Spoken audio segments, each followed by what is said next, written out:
Good morning students. Santosh Kushwaha from Gyandeep senior secondary public school Sikwabad. तो बच्चों, अभी तक तो हम हिंदी भाषा से पढ़ रहे थे। 2 चैप्टर हमारे कंप्लीट हो गए उसमें। अब हम ग्रामर से स्टार्ट करेंगे, ठीक है। उसमें हमारे 2 चैप्टर हो गए। आप वर्क कंप्लीट कर लीजिएगा 2 चैप्टर का। जब आपकी कॉपी चेक करनी होगी तो आपसे कह दिया जाएगा, ठीक है।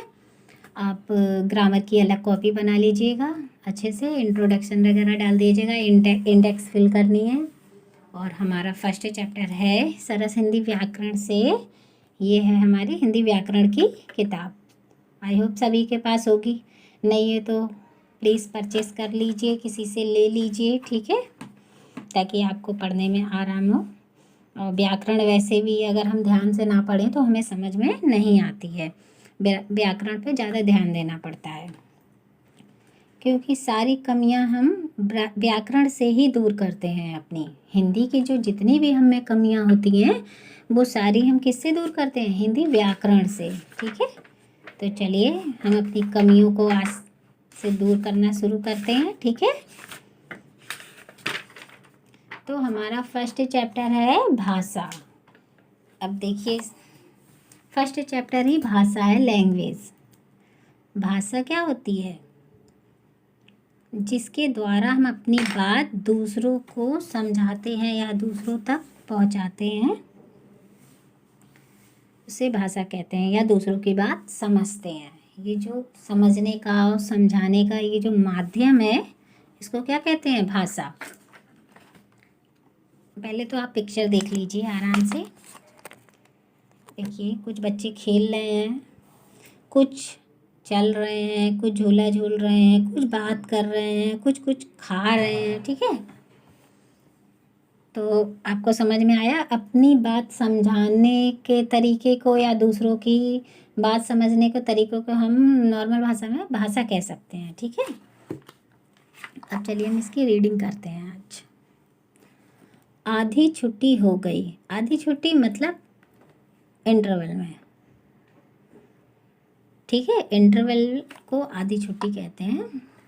बच्चे अपनी अपनी कक्षाओं से बाहर आ गए, ठीक है। विद्यालय के सामने बने पार्क में चहल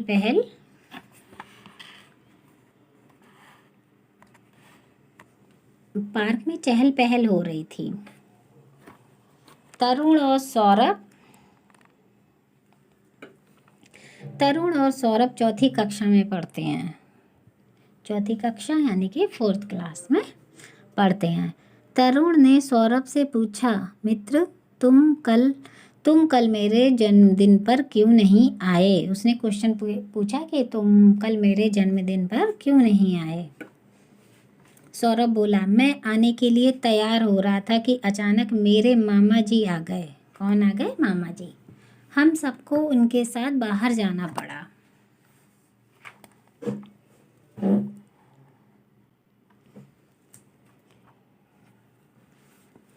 दोनों मित्रों ने आपस में बातचीत करके एक दूसरे को अपनी बात समझाई और दूसरे की बात समझी। यानी कि उसने क्वेश्चन पूछा कि कल तुम मेरे बर्थडे में क्यों नहीं आए, तो उसने समझा दिया कल मेरे मामा जी आए थे और मुझे बाहर जाना पड़ा। तो उसको समझ में आ गया। तो हमें ये समझ में आ गया कि अपनी बात उसने कैसे समझाई और सौरभ ने कैसे समझी। अपनी बात बोलकर दूसरों को समझाई जा सकती है और दूसरों की बात सुनकर समझी जा सकती है। अपनी बात कैसे? हम बोलकर ही तो समझा सकते हैं और दूसरों की सुनकर समझ सकते हैं। फिर है, जिसे हम अपनी बात समझाना चाहते हैं, यदि वह हमारे सामने नहीं है या हमसे बहुत दूर है, तो उस तक आप अपनी बात कैसे पहुंचाएंगे? अब कोई हमारे सामने भी नहीं है और हमसे दूर भी है, तो हम कैसे पहुंचाएंगे? हम पत्र के द्वारा लिखकर अपनी बात उस तक पहुंचा सकते हैं। पत्र को पढ़ने वाला लिखी हुई बात को आसानी से समझ लेता है। जितना कि हम किसी को फ़ोन पे भी नहीं समझा सकते, क्योंकि पत्र में शब्द सामने होते हैं। फ़ोन पे क्या होता है, कुछ किसी ने कहा, किसी ने कुछ, उसका अर्थ समझ लिया, लेकिन पत्र में हम वो अच्छे से वो बात समझ सकते हैं। ठीक है, जैसे लिखकर समझाई जा सकती है और सामने वाला उसको पढ़कर समझ सकता है। अब आ जाइए पेज नंबर 6 पर।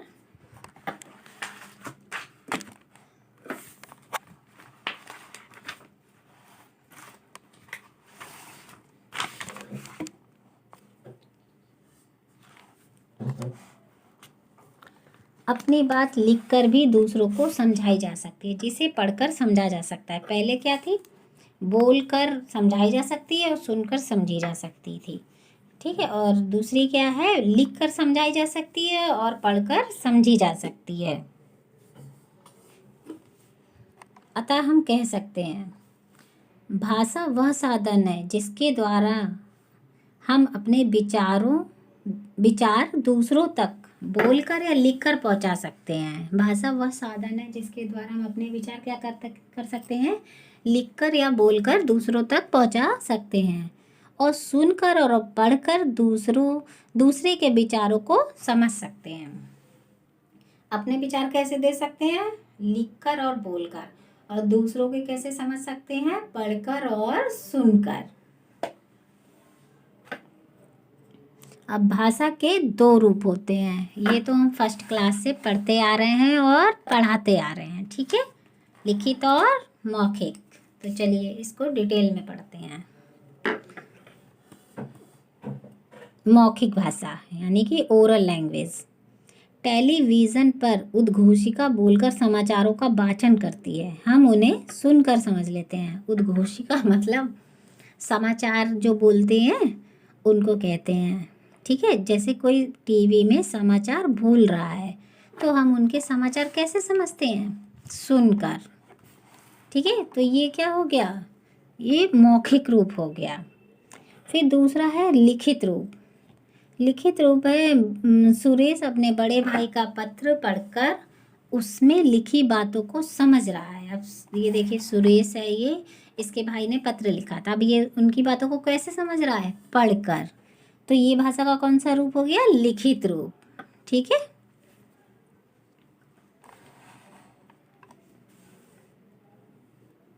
विशेष। कभी कभी हम संकेतों से भी अपनी बात दूसरों तक पहुंचाने की कोशिश करते हैं।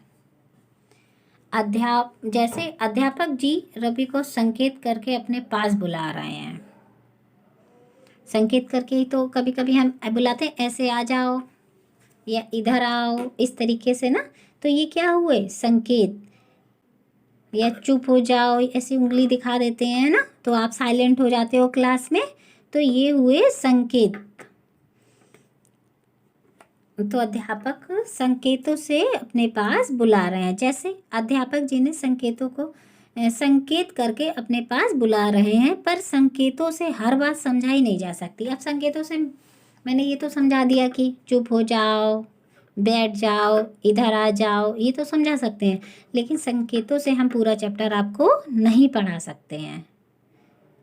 ठीक है, फिर नेक्स्ट पेज पे आ जाइए, पेज नंबर 7।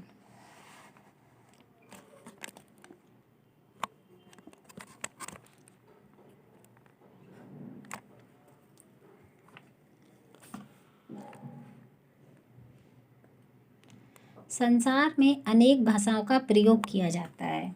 जैसे जापान में जापानी, आपने 3rd में पढ़ा था ना, जापान में जापानी, और जर्मनी में जर्मन, चीन में चीनी, इंग्लैंड में अंग्रेजी। भारत के राज्यों में हिंदी के साथ उन राज्यों की भाषाओं का प्रयोग भी किया जाता है। जैसे हिंदी तो बोली ही जाती है पूरे भारत में, लेकिन उन भाषाओं का प्रयोग भी किया जाता है, जैसे पंजाब में पंजाबी का, बंगाल में बांग्ला का, केरल में मलयालम का। ये वहाँ की अपनी भाषाएं हैं, इनका प्रयोग भी किया जाता है। मातृभाषा वह भाषा जिसे बालक सबसे पहले अपने माता पिता से सीखता है, वो क्या कहलाती है, मातृभाषा।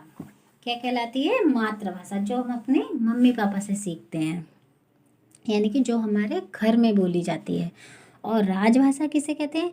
ऐसी भाषा जिसका प्रयोग राजकाज में किया जाता है, राजभाषा कहलाती है। जैसे हिंदी हमारे देश की राजभाषा है। अब हिंदी क्या है? पूरे देश में उसको बोला जाता है और उससे बहुत सारी गतिविधियाँ आगे बढ़ती हैं, क्योंकि हिंदी सभी जानते हैं।